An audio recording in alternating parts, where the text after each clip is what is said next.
Good evening from Sacred Space at Titania's Realm. It's the 1st of May. Isn't that Labour Day? Of the 1st of May 2025. And the time is 5:25 p.m.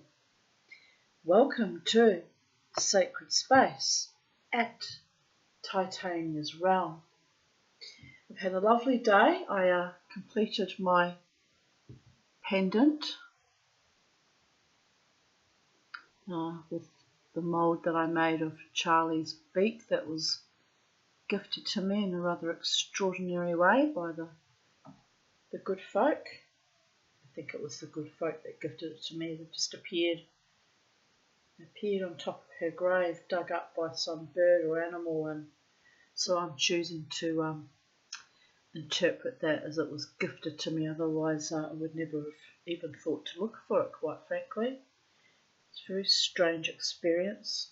And the opal heart that I worked on, I had to grind it down on one side, because I cracked a piece off when I set it this afternoon. So I literally just finished it in time to wear it to my debrief with my wonderful and worthy and talented and kind and soul-nourishing psychiatrist, who's also been a bit astonished by the spiritual journey I got taken on with this pendant.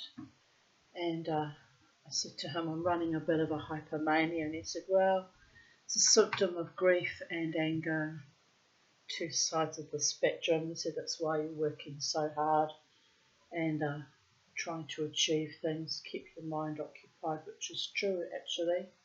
And he concurred with me that this was gifted to me as a symbol of protection and the deep love that I shared with my little Charlie bird, and even the ground down, whittled down heart representing my own heart.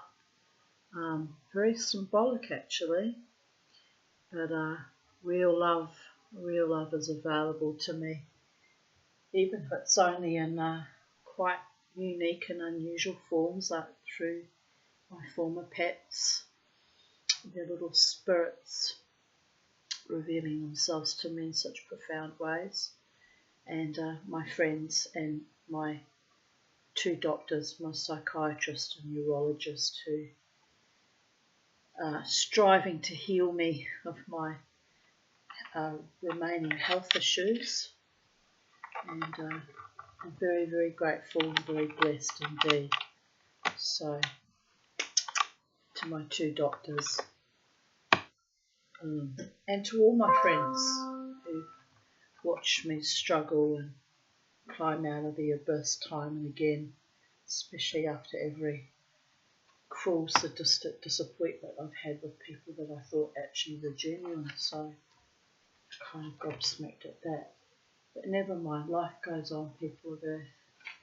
A psychiatrist reminds me not to give up on love. He said there's someone out there one day. I don't know if I can be bothered, quite frankly, because I'm old now, and there's been too many cruel, vicious games played over many decades. But look, I have love in the form of being seen and heard and validated by my psych in his professional capacity, and being seen, heard and validated by my true friends. So I'm grateful and happy with that much. And the gods and the angels and the fae, they know what my destiny is, even if I can only guess at it sometimes. Right, as far as reading ghost stories, this one's a true crime story, so a little tiny bit different, although where there's crimes that involve homicide, there often is ghosts, so there might be ghosts mentioned, I don't know. But I just thought we'd just take a little bit of a diversion. It'll be quite dark and grisly, but it's local, it's my city I've resided in now for almost 37 years. Bloody Brisbane, presented by Jack Sim, who I believe used to, maybe still does ghost tours. Edited by Jackson, also did his own editing. Well done. Right. Bloody Brisbane, murder in the river city. Murder Trails series, Crime Compendium #1, which tells me there was others as well. Other books in the compendium. Anyway, it's very beautifully published. Published by Jack Sims as well. Well done. Dedication to my grandfather Arnold Ashe, who fostered my love of dinosaurs, monsters, ghosts, trains, prisons, and old crimes. Jack Sim.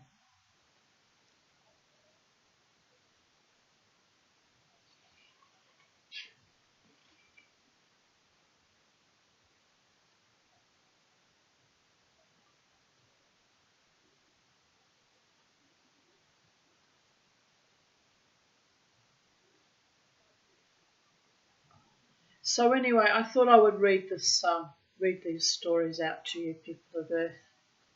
I think it might be of interest to those of you who live in Brisbane and those of you across this globe who are interested in Brisbane or perhaps wish they lived here. It's an interesting city, it has a lot of history. There's a lot of darkness and evil that runs up through the ley lines, up through the river. In my opinion, I haven't had much luck in the city, but on the other hand, ironically, I've been kept protected by amazing people like my doctor, my psychiatrist, and the same government that stripped me of the equivalent of 4 homes kind of has kept me mollycoddled along, just craning my neck just on that sort of sub-zero existence of poverty. But I'm fighting my way through, people of Earth, teaching myself silversmithing and trying to build my beautiful life at this late stage of life, which is a bit astonishing when you think about it, how far I've come and how long it's taken me to get here. I'm going to read the introduction written by Jack Sim before we launch into the book properly. I was born in Brisbane and grew up here. To me, it was always a city with a dark side, perceptive of him to notice that. It took me a while to realise the dark side. I came here in 1988. And when was my first strangulation? 1995. So there was that. Anyway. Brisbane was never a sleepy country town. Tales of classic crimes thrilled and chilled me as a child. As horrible as it sounds, none more so than those involving the most awful crime of all. This true crime compendium collects 13 cases of the 20th century from the river city. Murder is a terrible thing. This book does not seek to celebrate or commemorate the very vilest of crimes. Yet it is impossible for the true history of a city to be told without referring to its criminal past, for crime, as horrible as it is, don't know why my hand's so puffy today, dear goggles, shapes a place in ways long remembered, but rarely spoken of. Indeed, murder was an uncommon occurrence in the river city for the first 50 years of last century. Unlawful killings, woundings and assaults were plentiful, but homicide was rare. Murder, when it occurred, still shocked the northern capital long after southern cities had hardened to the evil side of human society. The stories collected in this true crime compendium arouse strong emotions in us all. The authors have extensive experience in the investigation of the dark side of human behaviour. They have strived to present the sinister uniqueness of each case without compromising the facts. Bloody Brisbane, murder in the River City, has wherever possible detailed the suburbs, sites and places of the River City where these crimes occurred to assist the reader in understanding time and place, not to shock, though many will find the content disturbing and unsettling. This is the unpleasant side to the city of Brisbane that no one knew existed or wanted to. These crime scenes have become legendary in Brisbane. Kangaroo Point, under the Story Bridge where timber cutter Robert Cox was murdered. The lonely paddock at Samsted where poor Ivy Mitchell was slain. City Hall, the scene of a political assassination. Filmer at Dutton Park, a tribute to the spirit of a woman. Central Station, from which a lady vanished without a trace. A stretch of sandstone wall where the man in grey started stalking. A former shopping arcade in Albert Street, within which a young woman met her death at the hands of her boss. The corner of Thomas and Carberry Streets, the Grange, the scene of Brisbane's most famous unsolved murder. A mansion in Hamilton where death struck. Wickham Terrace, Brisbane's street of doctors, where a maniac wrought terror. The Coorparoo killer, who pleaded guilty to murder, it's a suburb just over from me. The Whiskey Ogogo Fortitude Valley, scene of one of Australia's worst acts of mass murder. The Nightmare at West End, a crime scene known around the world. Dear Goddess. This is the second reprint of Bloody Brisbane, Murder in the River City. I don't know what to say about that. Either you are all fans of mine or fans of crime. So now, dear reader, open the pages of Bloody Brisbane, Murder in the River City. A word of warning, you will never look at your city the same way again. Jack Sim.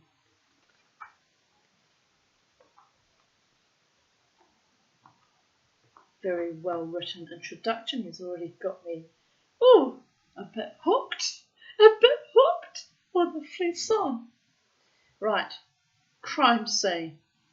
Crime scene sketch of Kangaroo Point circa 1840s as viewed from Bowen Terrace. Main Street can be seen running through Kangaroo Point. Story Bridge spans the river at this point today. It's a beautiful bridge actually, the Story Bridge. Always get kind of a nostalgic, almost warm feeling crossing the Story Bridge when I'm not anxious because I'm running late to go somewhere or have kind of anxiety underlying things. Murder. An enlargement of the sketch above. Aha. Yes, I see that now.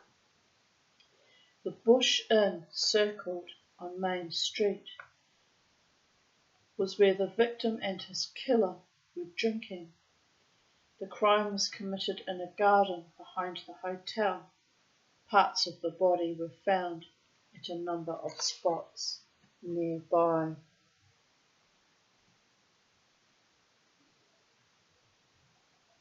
And as you can see in the original picture, it's, where was it now? Here.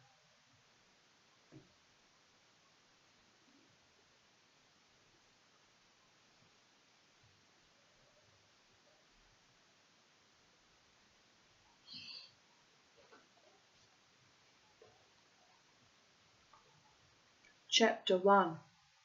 The Main Murder. The Butcher of Kangaroo Point, 1848. Jack Sim. The inner city Brisbane suburb of Kangaroo Point is now a much brighter place than it once was. 160 years ago, where high-rise apartments now stand opposite the glass towers of the capital, once were dotted tiny cottages of stone and wood in which workers lived. Then, Kangaroo Point was a small village. Brisbane was little more than a pathetic northern outpost of the state of New South Wales. Dominating the skyline of the point today is the Story Bridge, an icon of Queensland. This steel dinosaur spans the river as it has since the early 20th century. In 1848, at the same spot, another structure dominated this bend of the river, the tannery and meatworks. The tannery produced a god-awful smell, a combination of burning bone, blood and soot. Acrid smoke poured fumes out of chimneys over the township. An endless stream of blood and gore poured through pipes into the Brisbane River, attracting sharks several metres long upstream from Moreton Bay. Cattle were slaughtered, their meat butchered, their hides turned to leather, and their fat turned into tallow for candles. In an age where leather and light were two of life's crucial needs, the tannery was an important industry. Workers quenched their thirst at the Bush Inn, which was located on the corner of Main Street and Holman Street. Every night the pub would be filled with rowdy drinkers, virtually all men. Every one of them would kill for the opportunity to get out of Brisbane town. It was little more than a frontier settlement. Just over a decade earlier, Brisbane had ceased to be a convict outpost, but had done no good since. There was little work, and that which there was attracted a rough, coarse, tough breed of worker. On the evening of Sunday, 26th of March, 1848, Robert Cox, a timber cutter, was drinking heavily at the inn in the company of other men. He did not survive the night. The next day, pieces of his dismembered body were found around the township. His corpse had been cut up. In time, many different versions have come about in legend and myth as to the state in which his body was found. Truth is that Cox's legs were found on the riverbank, his torso found lying gutless nearby in a garden, his entrails discovered by a housewife down a well at the back of the Bush Inn. They were pulled up in a bucket of butter which had been lowered into the well to keep it cool. Gross. The butter would have been tainted by the intestines. Whoa. Gross. But more gross for, what was his name? Robert. More gross for Robert was having his entrails spread all over the back garden like that. Not pleasant. One account, untrue, has the victim's head being discovered by the owner of the Bush Inn the next day, sitting up on top of a beam, its eyes open, looking down at him when he opened the door. In reality, the victim's severed head was discovered by a dog in a building under construction. Ouch! In the grounds of a nearby rendering works. That Cox met with foul play there is no doubt. Police scoured Kangaroo Point searching for a killer, but they mostly focused on those with whom Cox had been drinking the night before, and his associates. Among those interviewed was a butcher by the name of Patrick Mayne, and another man, the cook at the Bush Inn, William Fife. After discovering bloodstains on an apron belonging to Fife hidden in his room, the chef was arrested and charged with murder. Taken to Sydney following his conviction, Fife was executed. Before his death by hanging, he prepared a speech protesting his innocence. The paper was taken from him before he could read its contents, and Fife was put to death. I'm just wondering if perhaps he might have been innocent and that the other man had put his bloody clothes in his room to try and frame him, because people do things like that, you know, even back in the old days. Anyway, we continue on. The slaying of Cox shocked Brisbane town at the time, but as the city grew it was forgotten. In 1997, local author Rosamond Seaman published The Mayne Inheritance.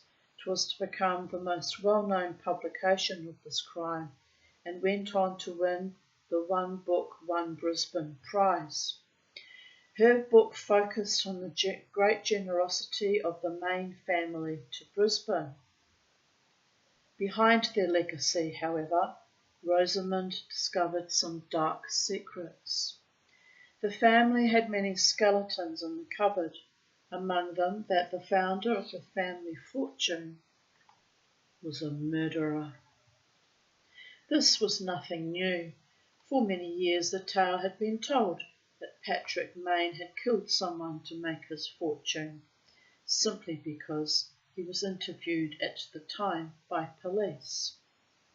Rosamond researched the scant threads of evidence and presented her findings. There was a sound circumstantial case that Mayne had indeed been the killer of Robert Cox.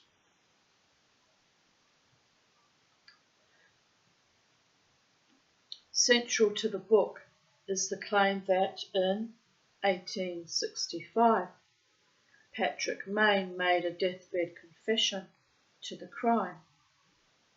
By the time Mayne died, he had amassed considerable wealth in the form of real estate, much of it in the new capital of the state of Queensland, which had separated from New South Wales in 1859. Being a Catholic, Mayne was alleged to have told a priest of this mortal sin. Somehow, knowledge of this confession was spread, and soon the whole town had an easy explanation for Mayne's prosperity. Cox was supposed to have had a considerable sum of money in his possession at the time of his death, which was never found. Police had argued that William Fife, who shared a room with Cox, was aware of this and slaughtered his roommate to get it. But decades later, Mayne's confession brought this old, supposedly solved crime back into focus. Sour grapes made people suspicious as to where Mayne got his money, evolving from poor butcher to real estate tycoon rapidly. Suddenly it made sense. He was the one who stole the timber cutter's hoard. In her book, Rosamond discusses how Mayne's wife did in fact inherit valuable land, but also substantial debts. It took a long time to claw her way back to a position of financial stability. In reality, it was Maine's children who inherited a fortune. The book is a great read and highly recommended, but there is no written proof Maine made a confession or that he was guilty of murder. There is no doubt that the rumour mongers gossiped at the time and for years after, but their version of events cannot be relied upon. Experienced detectives know it is common for the dying to make deathbed confessions to old crimes which they did not commit. Patrick Maine would, when dying, have been replaying events in his life. Being interviewed by police in regards to a gruesome murder would have been on his mind. There are many other famous crimes which have attracted false confessions, including deathbed confessions. Such confessions are born out of diseased, deranged, and dying minds. 50 years after the murder of Robert Cox, on Boxing Day night in December 1898, 3 members of the Murphy family were murdered in a paddock at Gatton. This crime was to become one of the top 5 unsolved murders in Australian history. In the 100 years since, no less than 18 deathbed confessions have been made, none of which could be substantiated. In 1952, Betty Shanks was kicked and bashed to death at the Brisbane suburb of The Grange. In the half-century since, 6 deathbed confessions have proved false. Before we continue, I'll just show you the photograph of Patrick Maine. Underneath they've written, Jack Sims has written, "Killer?" Patrick Maine, founding father of Brisbane town, assumed by many to have been a vicious murderer. Source, Brisbane City Council, meaning they obviously have that photograph in their archives for whatever reason that might be. Don't know why they would keep a photo of him, but that's the source, babies. That's the source.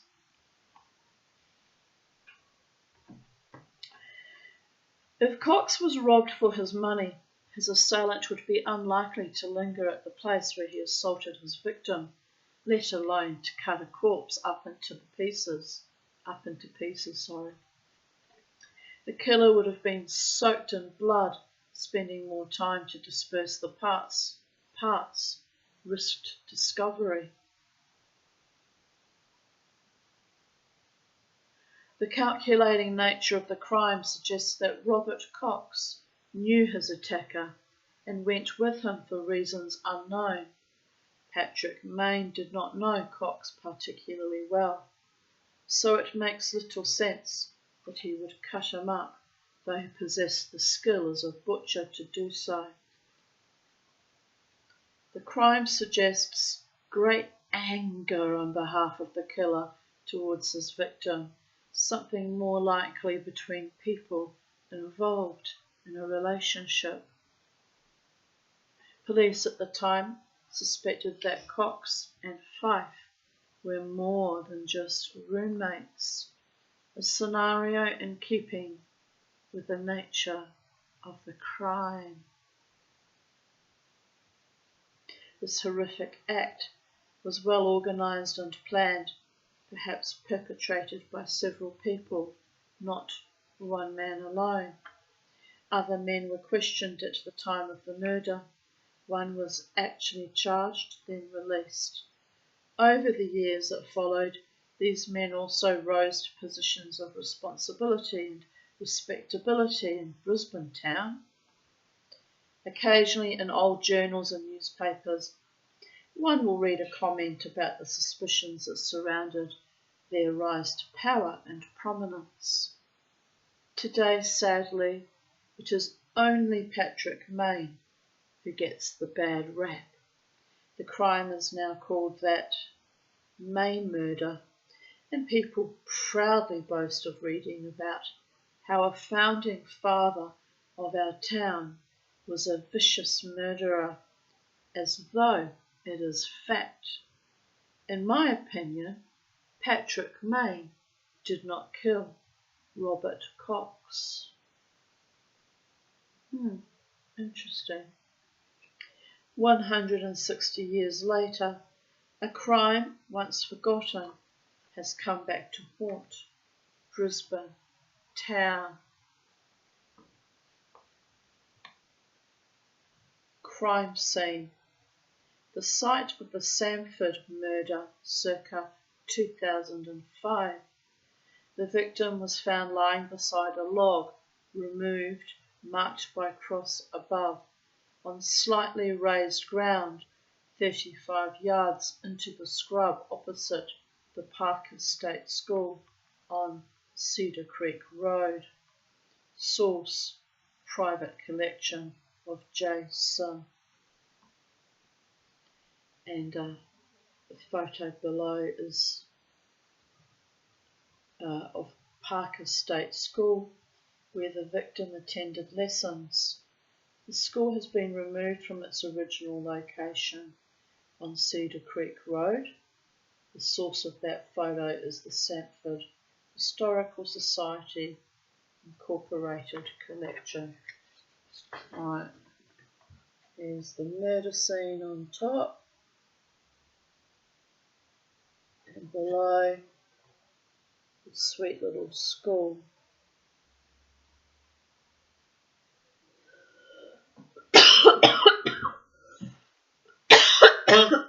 Excuse me. I don't know what comes over me sometimes. Right. Oh, nasty. Excuse me. Chapter 2. Funny, I got the urge to cough just as I started reading this.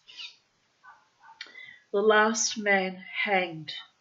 The Sanford Murderer, 1913. Story by Jacqueline Craigie. I might just go and get some water, people of Earth, before I continue. I feel a bit choked.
Oh, goodness me.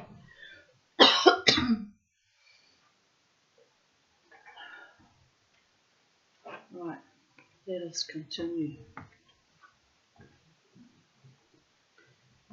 There is no greater horror for a parent than to outlive their child. Alex Mitchell was one man in 1913 that had such an arduous task. On the evening of 8th of June 1913, his youngest child, 11-year-old Ivy Mitchell, did not return before dark from a friend's farm. Although only a dusty 2-kilometre walk from door to door in the quiet town of pre-World War I Sandford, Ivy's delay immediately caused concern. So Mr. Mitchell sent his son James to search for his favourite blonde-haired, blue-eyed girl. When James came back from the Frisch farm without his sister, Mr. Alex Mitchell feared something dreadful had happened to Ivy. They sent out a search party.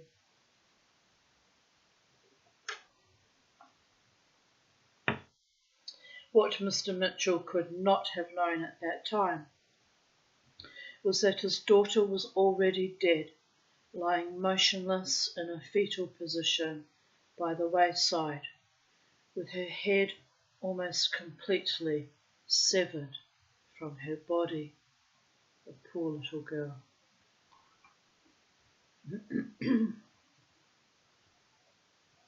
It is not unimaginable that as a child Ivy was read the fairy tale of Little Red Riding Hood. It is a familiar story often told to children. In the story, Little Red Riding Hood is sent through the woods to visit her grandmother.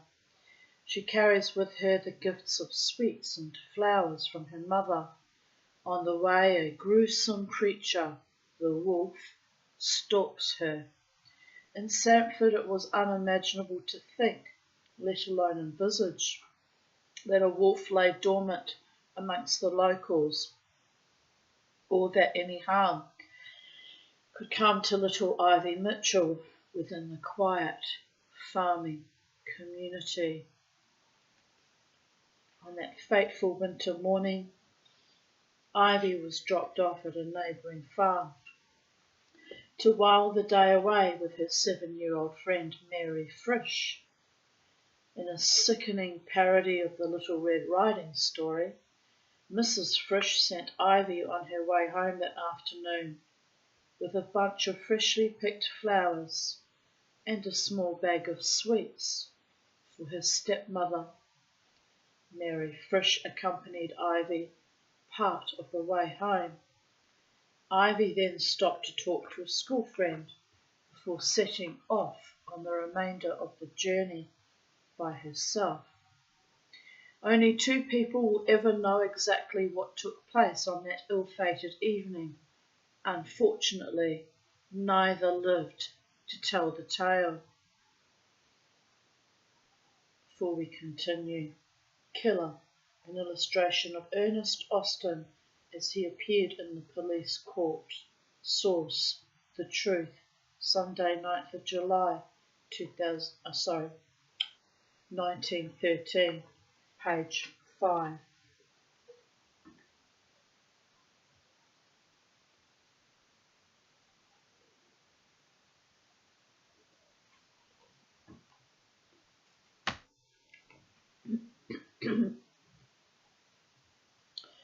According to accounts of the day, Austin spent that Sunday afternoon with an acquaintance at the local pub, the Sandford Hotel.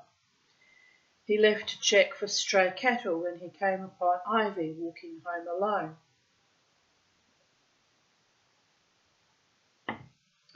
A neighbour reported seeing Ernest and Ivy walking hand in hand along the road and thought nothing of it.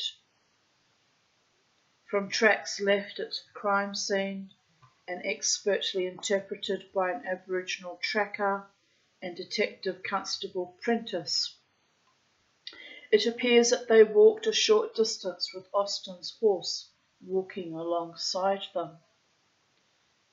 Then the child's barefoot prints cease, indicating that Austin most likely convinced her to go with him by offering a ride on his mare before turning into the scrub near the Parker Primary School. It was Mr. Frisch and Mr. Mitchell that first noticed these tracks when searching for Ivy in a quickly darkening night. They led a small distance into the scrub, revealing under the unsteady light of their hurricane lamps the mutilated body of Ivy lying in a pool of her own blood.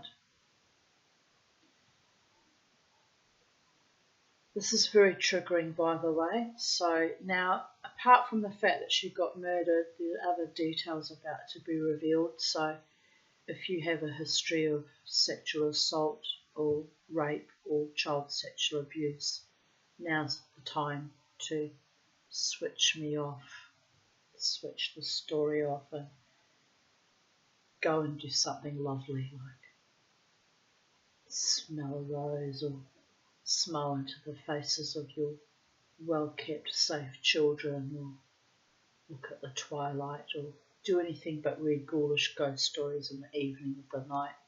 Now currently 6:06 p.m. So ghoulish, but well, I knew it was going to be ghoulish before I started, did I not say? Welcome to Brisbane, people of Earth. But these things happen all over the world. It's not exclusive to just Brisbane. Right, we continue on. Her underwear was carelessly thrown over her legs.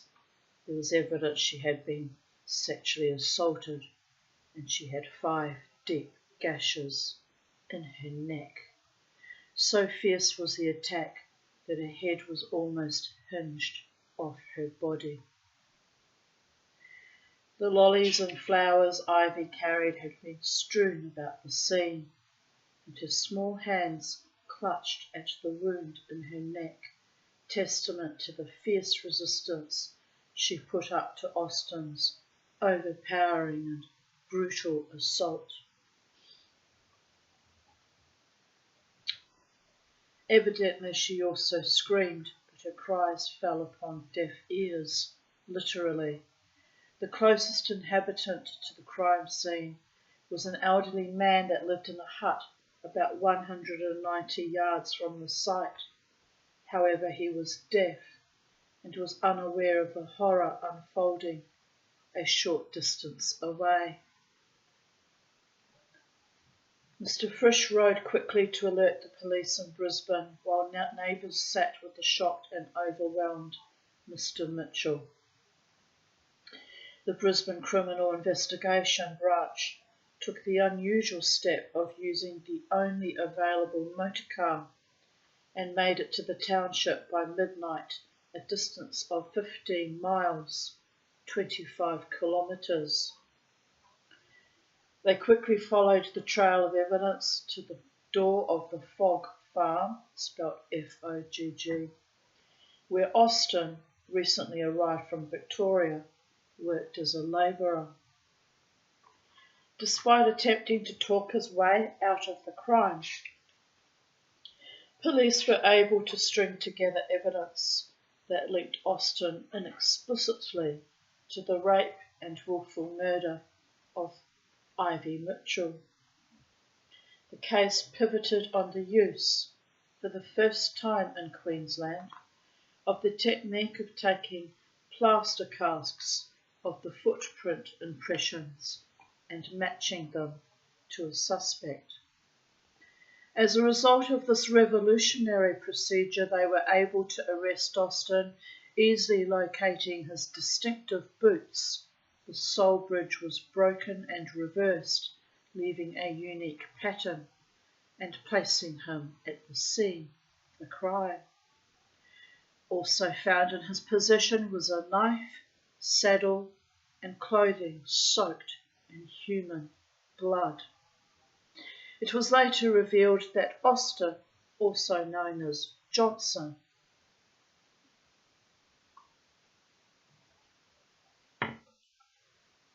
had been released from jail only 8 months earlier after serving a 3-year sentence for the assault and attempted rape of a young woman in Victoria. Whilst in the watch house awaiting trial, Austen attempted to hang himself in his cell.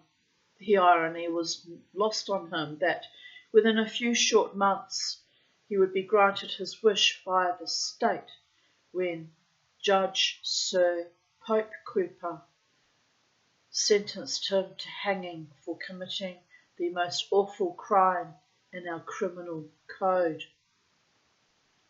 'Tis to be duly noted that Ernest Austin's callous and frenzied attack took more than just the life of one child. The innocence was taken from all the children of Sandford. He appeared to show little remorse for his crime or fear for the ultimate consequences afforded to him. He was checked by one psychiatrist and declared fit for trial. However, over the course of his incarceration, it was reported that he rambled madly to himself, often repeating phrases such as "God save the King," and inanely singing snatches of the song "We Parted on the Shore." It is difficult to guess at why Austen chose this particular song, but the eerie association between the lyrics of the song and the details of the crime have not gone unnoticed. The song describes a man mourning the separation between himself and the girl he loved. Perhaps Austen made a somewhat loose association between the song and his encounter with Ivy. "I never will forget that day she cried so many tears. I'd never seen so many tears before. She asked me if I think of her, and I said perhaps I would, but I'd often broke my promises before.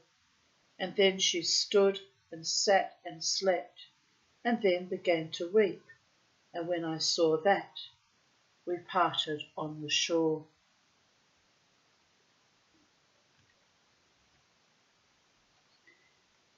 Ernest Austen's actions and his subsequent execution sparked great debate about a number of social and moral issues that had a profound effect and forever changed the small farming region of Sandford, and had deeper ramifications that reverberated through the greater community of Brisbane. It wasn't only the horrific nature of the crime that shocked so many people, but the subsequent trial, conviction, and swift retribution of a man that was considered a feeble-minded degenerate. He was believed to be a product of the orphanages that raised him, a creation of the state system.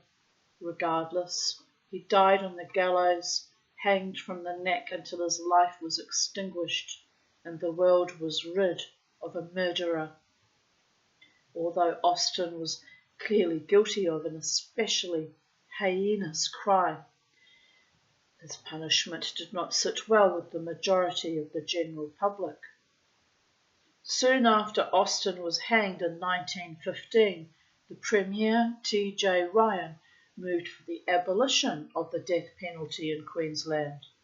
This was formally consolidated in 1922 by then Premier Granville Theodore, making Queensland the first state to abolish the death penalty in the British Empire. In fact, the importance of being Ernest Austen was reduced to the infamy of being the last man hanged on the gallows of Boggo Road Jail, which is not far from where I live, over at Dutton Park.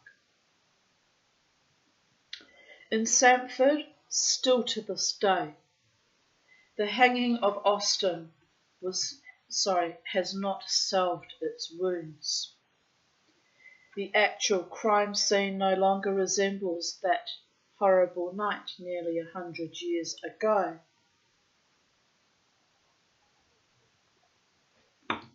The Parker State School has long been closed, and little remains as evidence that it existed at all. 2 bushfires and a flood have ravished the geography of 1913.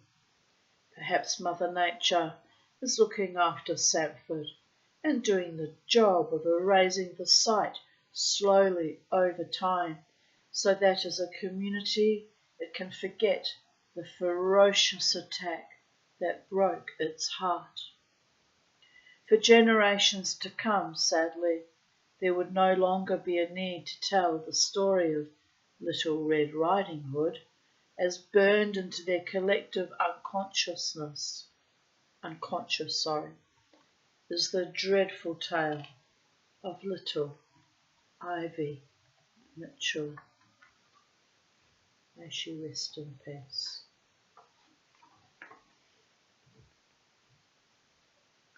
Crime scene. This photograph shows where the crime was played out right in the middle of town. A sign on the roof of the Tivoli Theatre can be seen directly opposite City Hall. In 1929, City Hall was merely a hole in the ground where the killer shot his victim, is circled. Source: Brisbane City Council. And the photograph below is, of the Tivoli Theatre, Albert Street, Brisbane, opposite City Hall. The Tivoli was demolished in the 1960s. The Albert Street Church can be seen in the background. State Library of Queensland, image number 33491.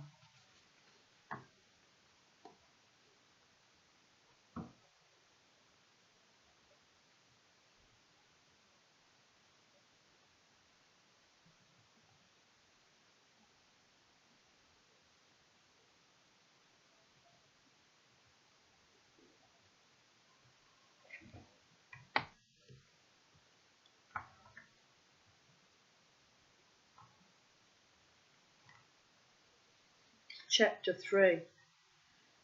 Death of a Statesman. Terror at the Tivoli, 1924. Caroline Stevenson. Crack!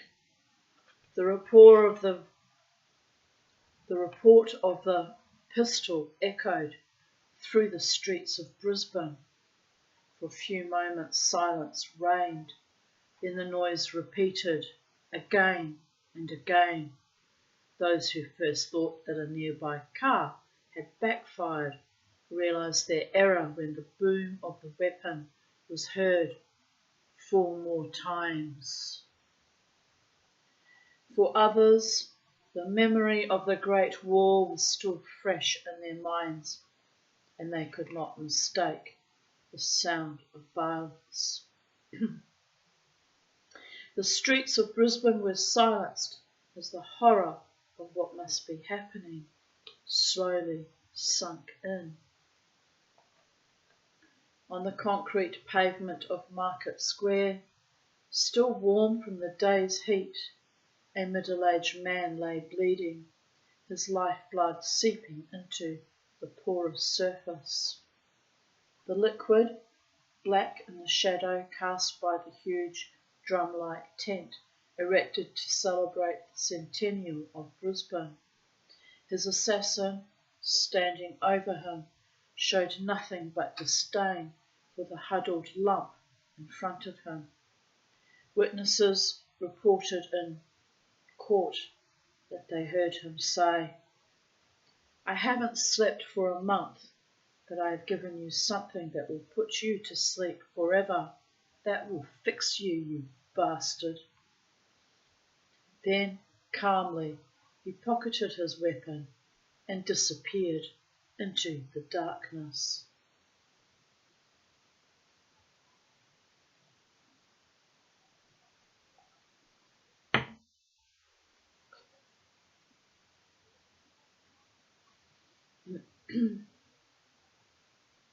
The city's finest were not far behind.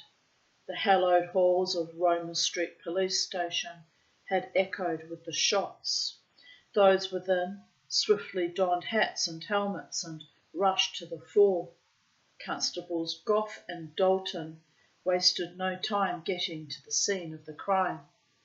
They found a crowd already gathering around the prostrate man. The gunman's wife had run after the second shot, but her husband had caught up with her in Adelaide Street. He threw the gun over the town hall fence.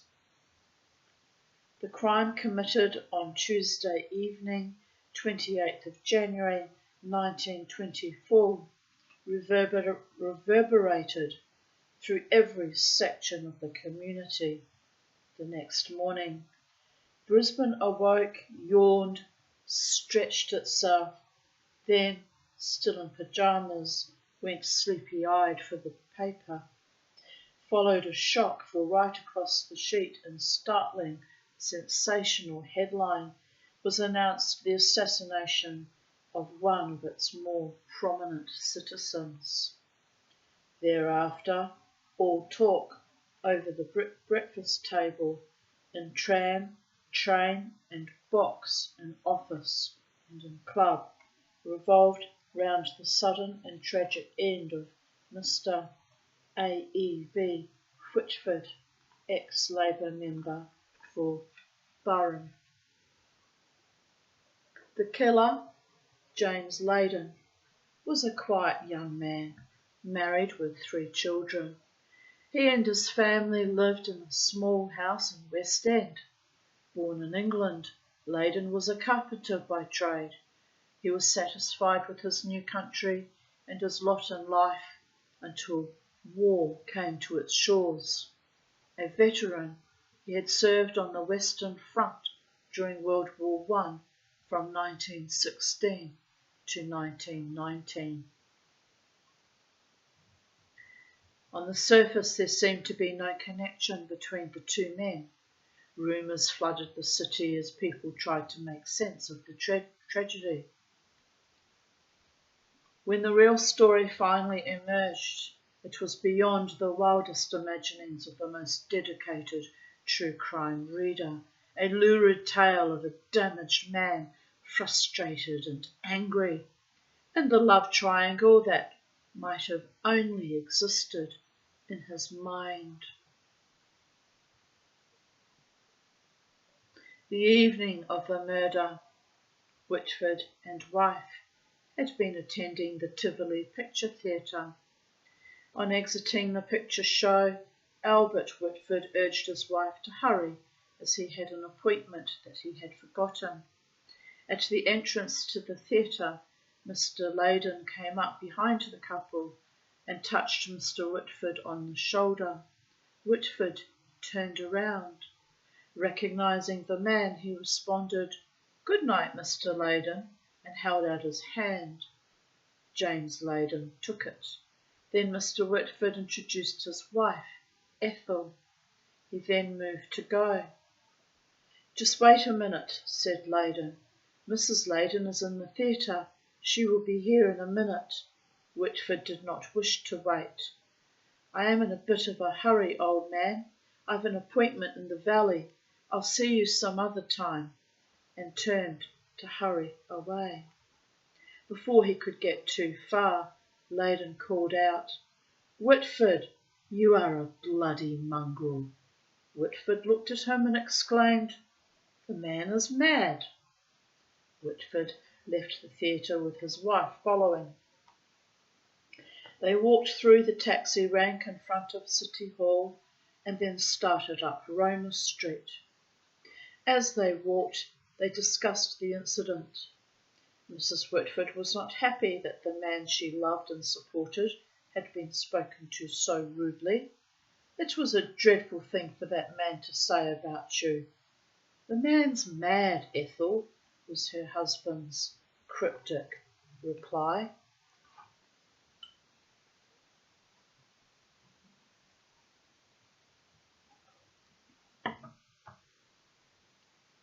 Whitford left the theatre.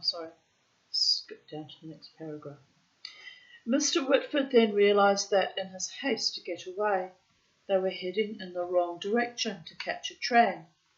They retraced their steps back towards the tram stop directly opposite the Tivoli.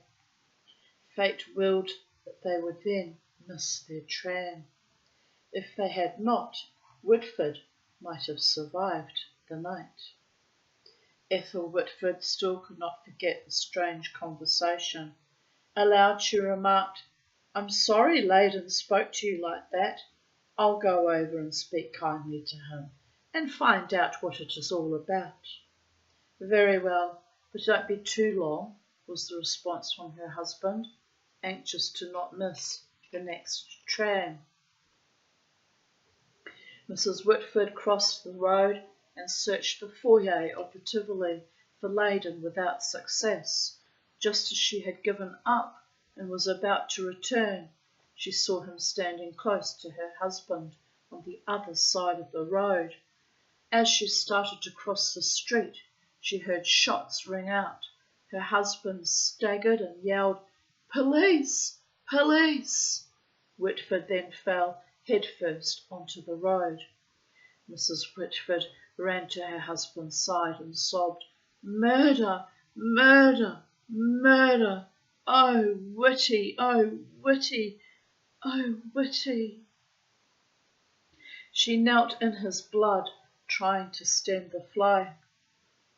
When the ambulance arrived, Whitford was still fighting for life, but lost his battle as the ambulance reached Wickham Terrace. He was declared dead on arrival at the hospital. The story revealed when Leyden was questioned by Constable Campbell after his capture revealed a story of horror, lust and betrayal. Leyden truly believed that he had been justified in killing Whitford. If a mongrel like that bastard took your wife to a brothel while you were away fighting for your country, what would you do? The police in the room were unable to respond. Leyden then related his experience since his return from conflict to what he had learnt over there.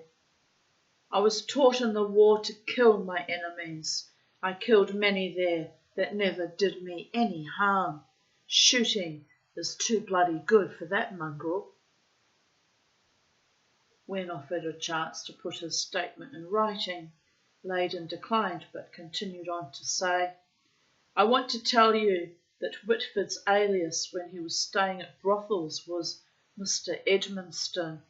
He took my wife to one in Merivale Street. There is a woman there named Eva Burns who used to be up at Adelaide Annie's. She stayed at my place at one time, and she will tell you all about it.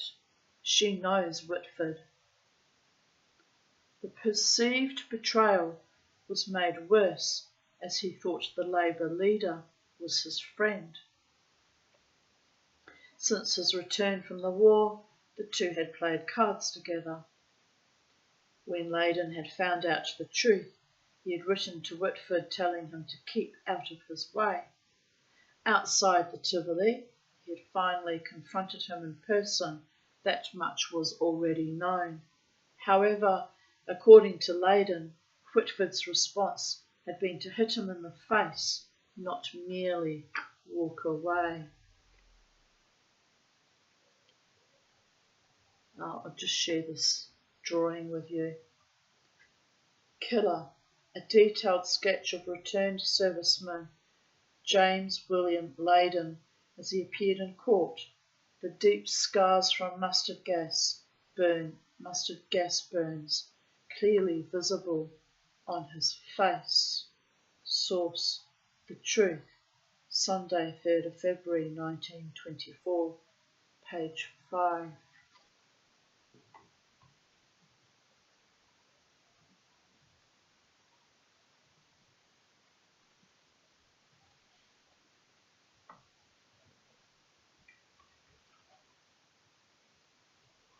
The court case raised tremendous interest in the community, and extra security was hired to control the crowds. Those desperate for sensation were not disappointed. Witnesses for the defence described many quarrels overheard between the accused and his wife in the lead up to the shooting. During one of these, Leyden's wife admitted to sleeping with Whitford during the 2.5 years since her husband had returned from the service. Leyden did not believe their relationship was limited to single incident, but rather an ongoing affair. He pleaded with her to admit that she had also been seeing Whitford while he had been overseas at war. Leyden had referred to Whitford as the father of her abortions. A victim of depression, neighbours talked of the times they had seen Leyden crying on the front step of his house at 4 a.m.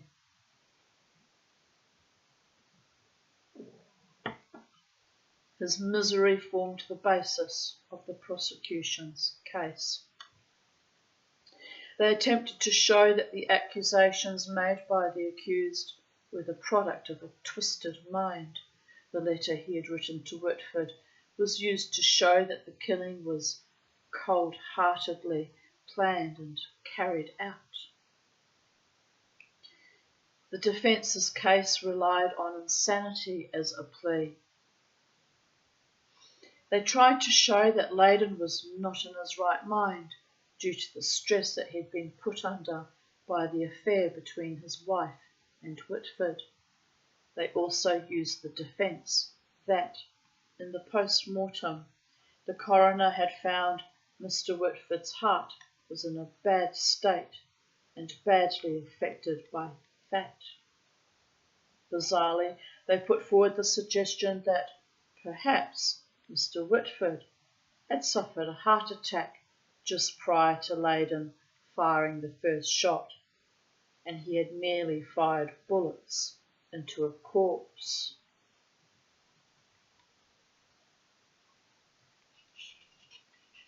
The effect of the war on this broken man was alluded to, but with official recognition of shell shock only its infancy, the defence lacked the legal precedent to use it as a plea.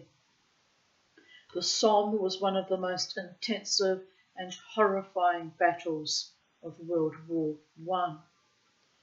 A 4-month struggle for 129 square miles of bloody mud saw millions of men die like flies.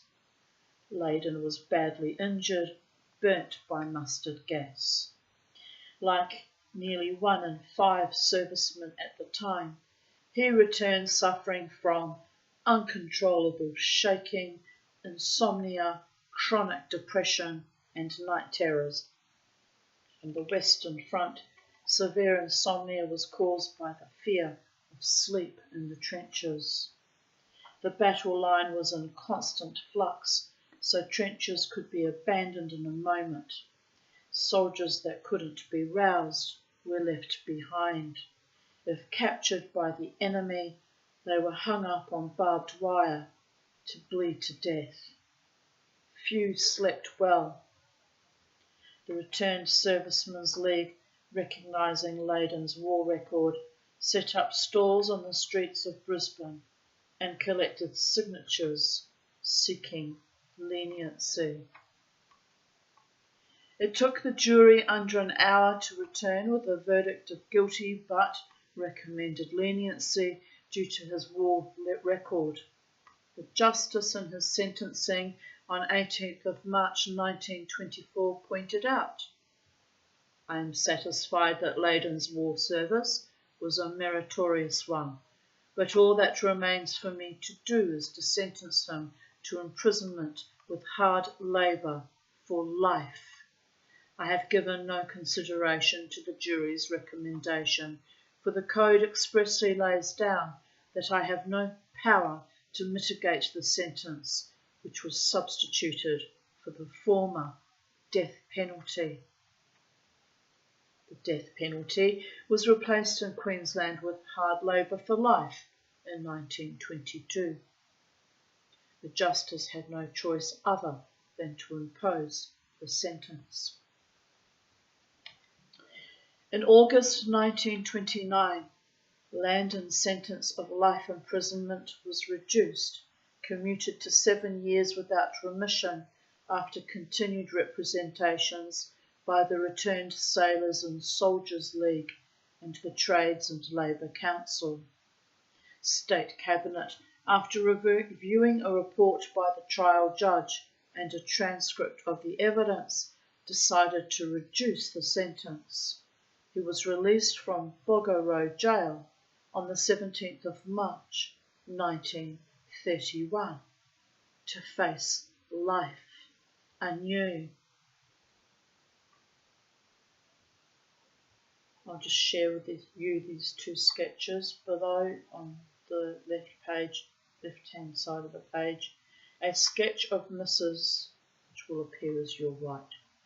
A sketch of Mrs. Layden, the woman whose affectations, you can tell I'm tired. The woman whose affections led to murder. Source: The Truth, Sunday, 3rd of February 1924, page 5. I'll just show you that. I'll split it up, I'll show that to you first.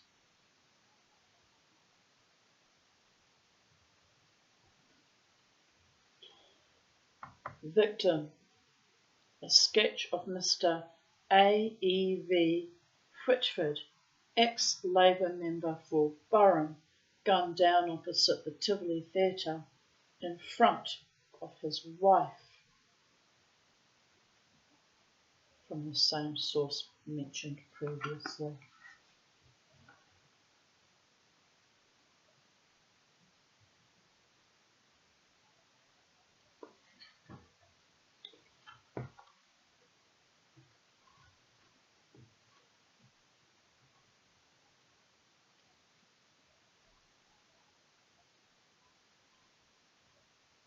Right, I'm getting a bit tired, but I'll read one more chapter, I think, before I quit for the evening.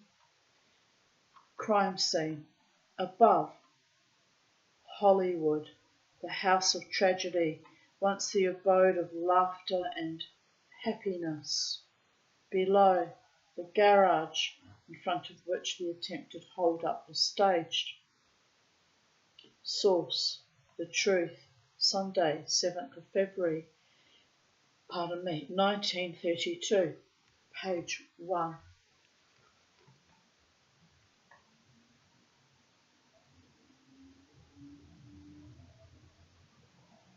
Looks like a charming little house, actually, doesn't it? Here's the garage. Chapter 4. The House of Tragedy, The South Side Stick-Up, 1932, by Jack Sill. Richard F. Stevens, the most well-known man in the motion picture industry in Queensland, was destroyed. His life ended with a single bullet. Flowers, telegrams, letters of sympathy offering condolences from all over Australia were piled up in the corner of a room at the Stevens home. Even complete strangers from virtually every town in the country sent messages of sympathy to his family. Relatives and friends did everything they could to relieve the memory of that night of horror, but nothing could remove the presence. From beyond the grave it ruled the house, from the drapes to the furniture, the photographs on the cupboard to the scent in the air, all recalled how this home, once happy and gay, had been destroyed. Gay meaning cheerful, you understand.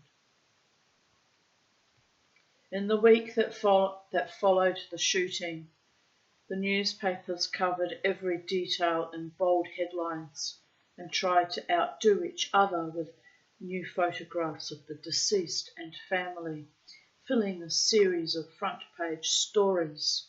The grief was real and felt by the entire town.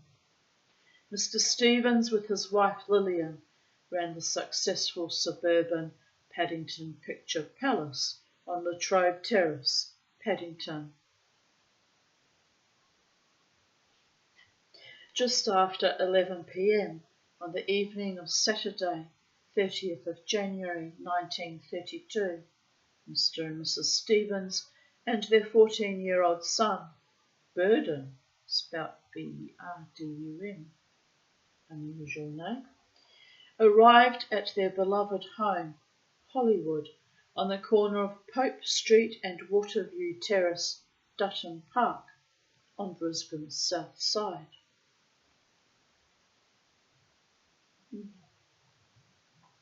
As they pulled into their driveway, they spotted two friends who were walking home. After a brief chat, Stephen said goodnight and drove down the drive into the garage in the backyard. Nothing foreshadowed the tragedy that was about to happen. As they stepped from their car, two shadowy figures appeared from behind one of the open wooden doors of the garage, their faces masked by handkerchiefs.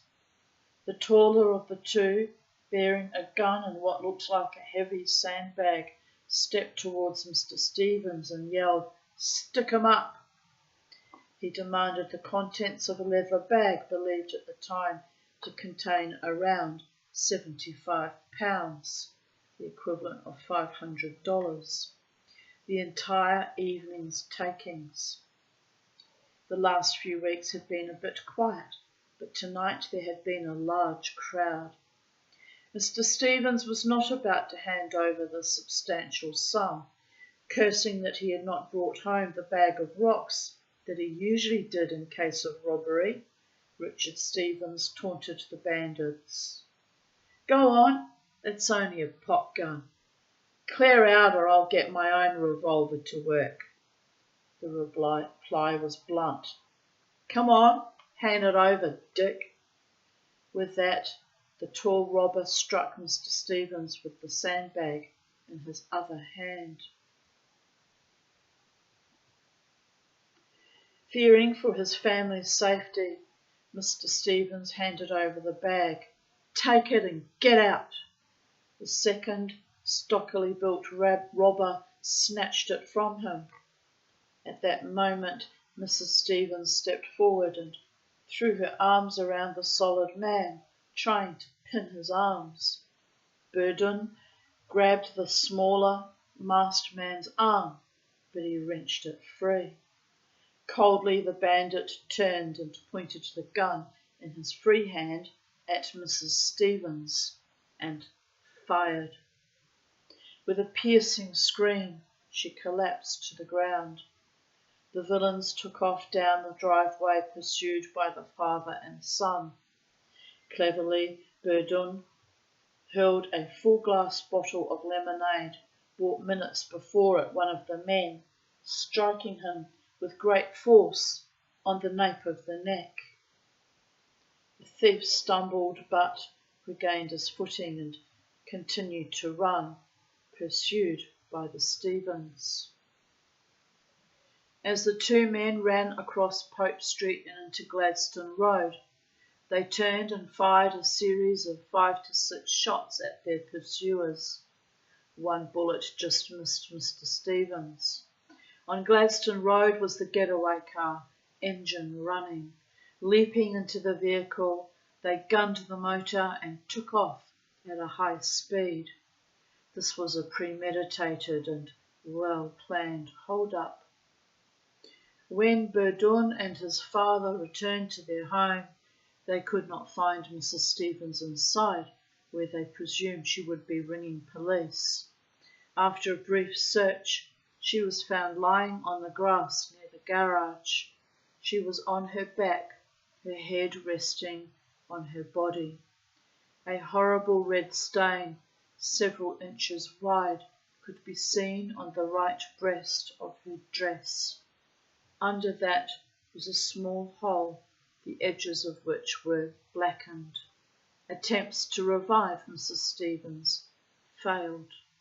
A doctor soon arrived, but pronounced her life extinct. She had been mortally wounded by a bullet which entered her chest and pierced her lungs.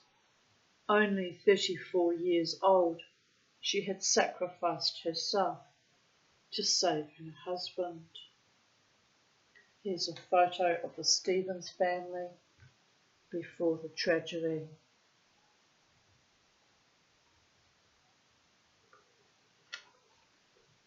And here's a photo of the crime scene. The dotted line marks the route taken by the bandits.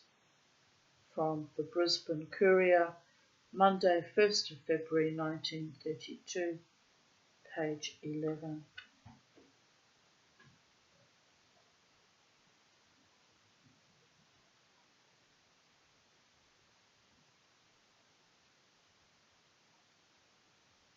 Try and get that writing in focus. It's not going to happen, is it?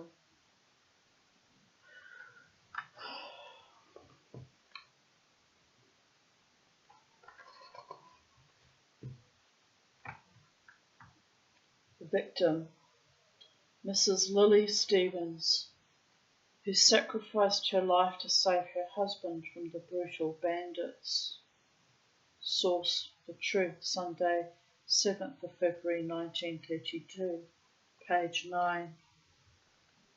She looks like a very kind, sweet woman. Beautiful, smiling eyes.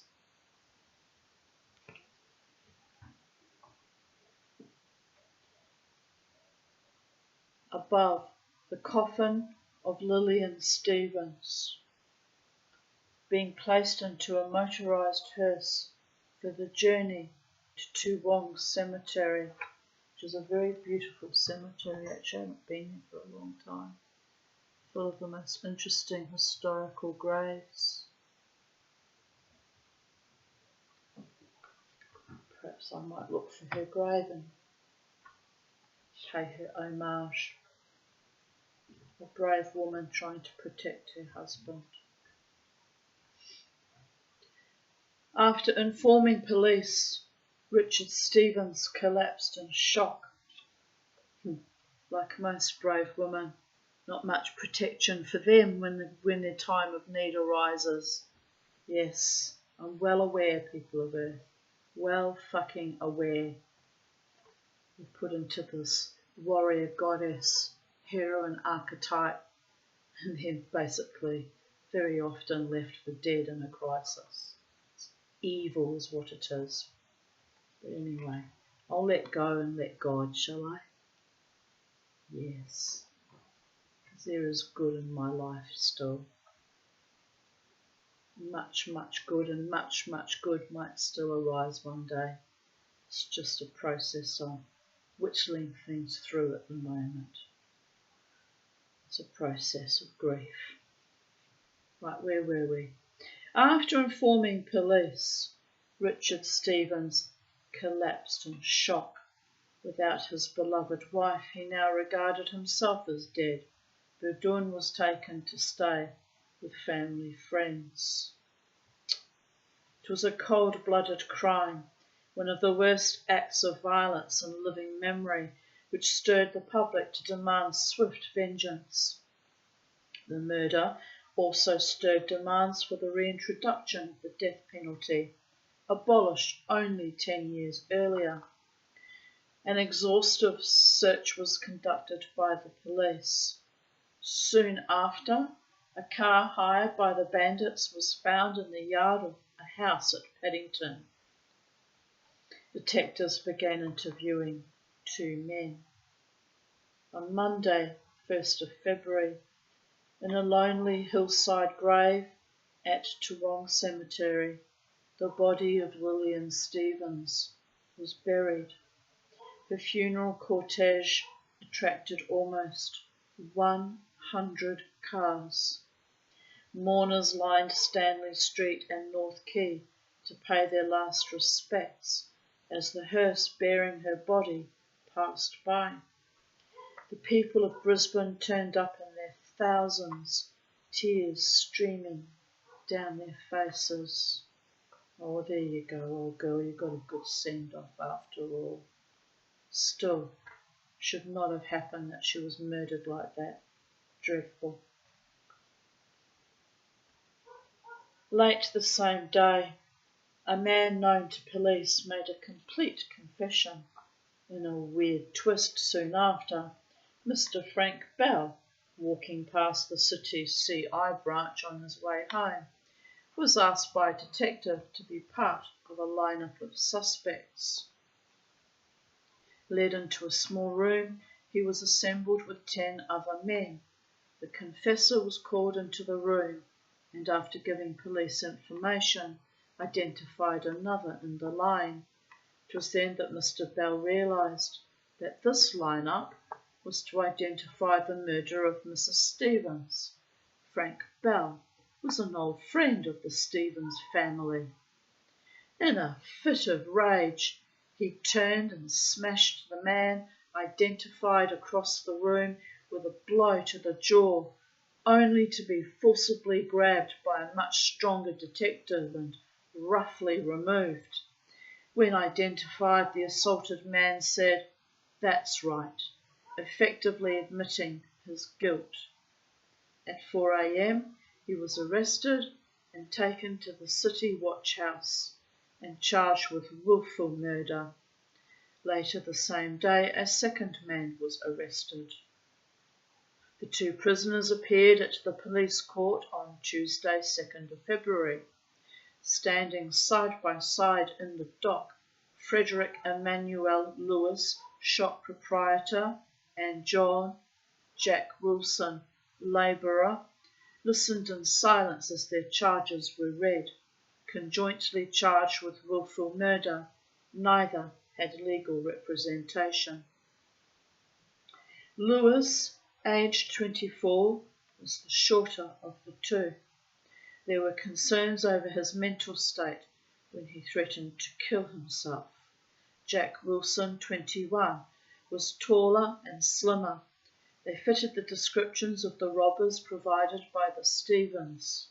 Known to police, Wilson had 3 previous convictions in Queensland for stealing and evading rail fares in 1930. Then he had been fined in each case. Now he was facing something far more serious. The trial commenced in the Brisbane Supreme Court before His Honour Justice Henchman. What a bloody name for a judge. Henchman. Dear goddess. I shouldn't laugh, but just tickles my funny bone a little bit there. I don't know why. Lady Justice being blind and all. Her judge is named Henchman. It was a fascinating trial. By now both men were legally represented. The defence argued that Lewis and Wilson had gone to the Stevens home with the intention to rob, not kill. The death of Mrs. Stevens was merely an accident. The aim was to create reasonable doubt in the minds of the members of the jury that the men intended to commit wilful murder. Questions were raised about the level of responsibility of Wilson. Wilson's lawyers argued their client was not the mastermind of the crime, though he took an active part in it. Debate raged over whether Wilson would have fired the shot if he, not Lewis, had been holding the rifle. Lewis, it was said, was the controlling spirit. Lewis, they claimed, was the one who planned it and coerced the younger man to join him in the dramatic but ultimately pathetic crime. He was merely the tool of Lewis. Lewis's lawyers stuck to their guns and argued that the weapon was merely to intimidate, hoping that the jury would decide to convict their client on the lesser charge of manslaughter. At 5:45 p.m. on Monday, 18th of April 1932, the jury retired to consider their verdict. 3.5 hours later they returned to the courtroom, finding both men guilty of murder. The jury was convinced the robbers intended to injure the Stevens, but not that they intended to kill them. Lewis and Wilson remained silent when they were asked if they had anything to say as to why sentence should not be passed. His Honour then addressed them, sentencing each to life imprisonment with hard labour. But Justice Henchman created a storm of controversy when he showed them some sympathy, adding that there was hope for them if they behaved themselves in prison. The would-be hold-up men, now convicted killers, said nothing as they were led away downstairs into the courthouse cells to await transfer to Boggo Road Jail. And here's a photo which says, Killers, Frederick Emmanuel Lewis, left, which I think will appear on your right, and John Wilson in the background, the accused men leaving the court. Constable Donovan, the escort, is on the right.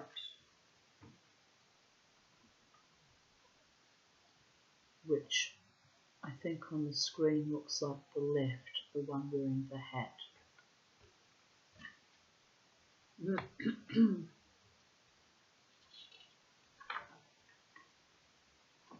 Detective Mahoney, left, escorts into court Frederick Emmanuel Lewis, right front, accompanied by two female relations of one of the men. Source The Truth, Sunday 14th of February 1932, page 1.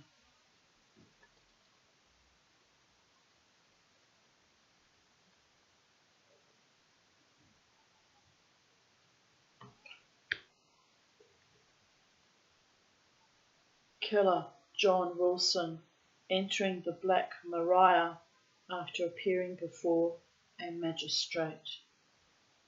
Again on the 7th of February 1932, The Truth.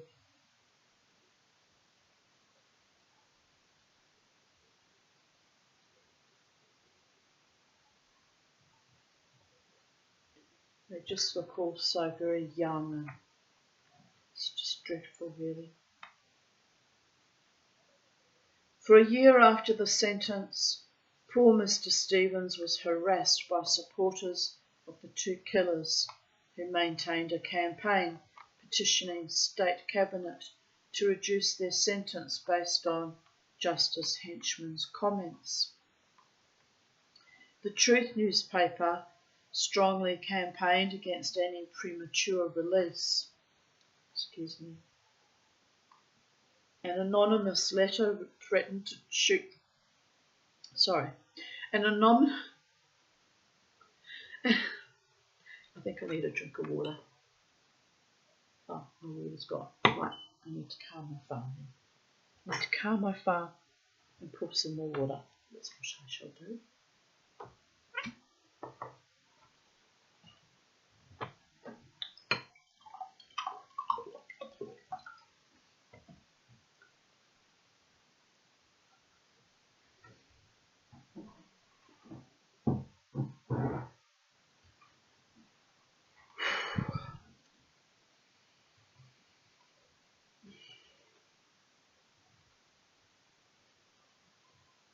Right, where were we?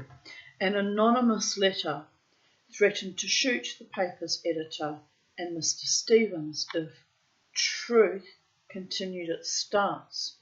Thankfully, this did not eventuate.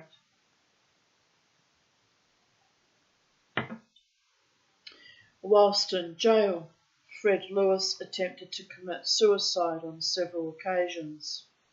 Eventually he was successful. Jack Wilson's release was less dramatic. Prison authorities waited until the crime had passed from the public's mind before they quietly released him. Mr. Stevens and his sons found the strength to live on. They erected a modern Art Deco set of flats on the site where their wife and mother was killed. On its parapet was noted the year of its construction, 1934. The beautiful new building was named in honour of the industry loved by himself and his wife, Filmer, on the corner of Pope Street and Gladstone Road, Dutton Park, on the south side of Brisbane, remains standing to this day, a lasting tribute to the spirit of Lillian Stevens. Mr. Stevens died in 1957 and was reunited with his wife. I must go past there and have a look at the house just out of curiosity. Oh, it's not a house, but it's a set of flats. Right, remind me to look for flats, not a house, people of Earth. Where was it? On the corner of Pope Street and Gladstone Road. Right, interesting. Right, we're up to chapter 5, but I'm fading faster. We're losing the time. She's drifting in a sea of exhaustion, downtime from my intense 3 days of joy-making efforts. So,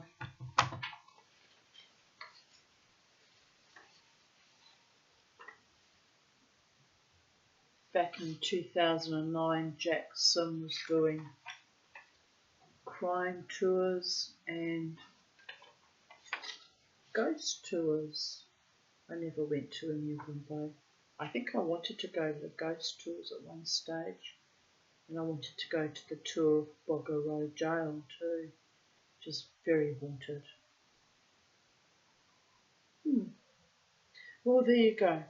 Well, I shall be back tomorrow, no doubt, in the space-time continuum. Second most haunted city in the world, voted by National Geographic. Well, there you go. Spank my ass and call me Judy. I didn't know that Brisbane was that haunted. But there's a lot of places where I'll go and I'll just pick up energy and I'll be like, there's a ghost or a presence here. It can be quite astonishing at times.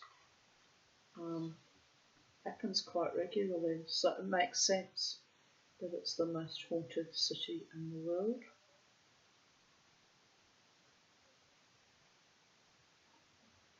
Right, people of Earth, have a beautiful evening wherever you are on this beautiful blue marble, spinning around on the edges of the Milky Way, our little vortices of paradise or hell according to whatever's going on in your life in the current moment in the space-time continuum, and make your own paradise, make your own magic, make your own jewelry or creativity, and be happy, people of Earth. Life is short, remarkably short. Spend it with people who genuinely value, cherish, appreciate you and love you, and let the rest slough the fuck off. And but stay true like glue to the ones who honour you and treat you with kindness, my darlings.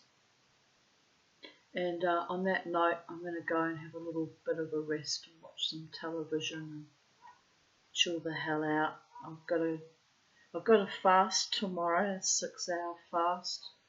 Have an ultrasound, so I'm not looking forward to that. That would be most unpleasant.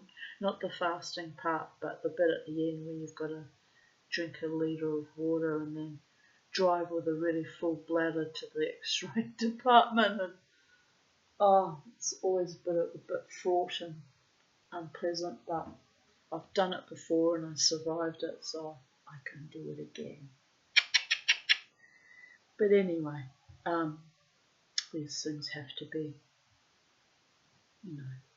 checked out, figure out where I'm at, and onwards and upwards we go, my darlings, by the grace of the gods, to full of vitality and better health, and which means more creativity and more exploration in this beautiful blue marble planet, and who knows what wonderful souls might come to join me and share in my life and delight in me and be with me, and perhaps I can spend time with them too in due course.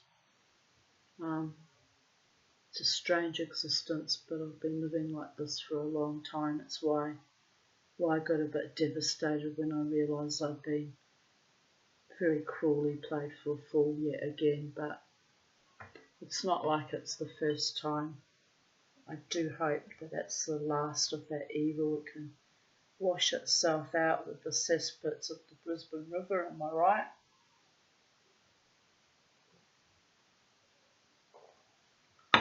At any rate, life's what you make of it, and like poor old Lillian Stevens, your life can be cut short unexpectedly for no reason, just someone's being malicious and greedy and corrupt. And, or like little Virginia Giuffre, who we lost the other day to suicide. There's no rhyme or reason